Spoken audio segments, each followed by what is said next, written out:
On February 28, 2026, the United States and Israel launched a major offensive against Iran. In the opening strikes, Iran's supreme leader, Ali Khamenei, was killed. Within weeks, much of Iran's air defenses and military infrastructure had been demolished. On paper, this looked like a knockout. The United States has the strongest military in human history, and yet, months later, Washington was forced to negotiate. So here's the question: why can't the US simply conquer Iran? How come Iran still have leverage?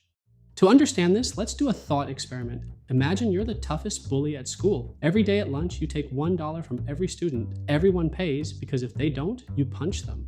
One day, a new kid shows up. He doesn't look impressive physically, but when you ask for the dollar, he says no. So you do what has always worked. You punched him to the ground, everyone sees it. But the kid gets back up, still holding onto the dollar bill. So you punch him again, he falls and get up again, still not yielding.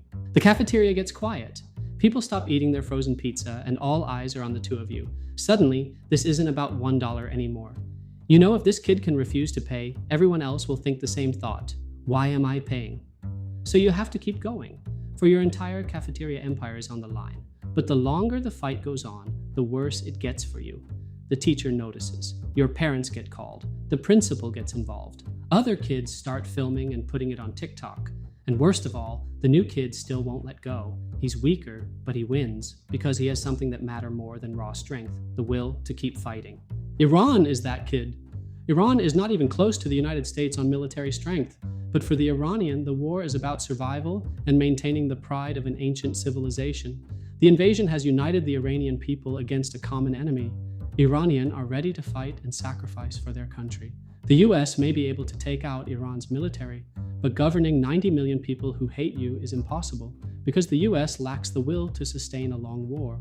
Iran may lose its major cities, but its army can retreat to mountain strongholds, engage in guerrilla warfare, and keep harassing the oil fields that power the world. The war will turn into another Vietnam, and the US is wise to back down. Furthermore, Iran has something more than sheer will: the Strait of Hormuz. This narrow waterway sits between Iran and the Arabian Peninsula. 20% of the world's seaborne oil passes through it.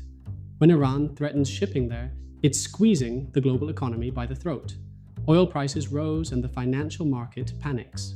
People at home starts to question why the cost of living is rising, and what do they get for another foreign war? Why quick victory somehow turned into please refresh the news every morning and feel worse. If the bully can keep apply pressure, then maybe he wins in the end. Maybe the kid finally gives up and quits school.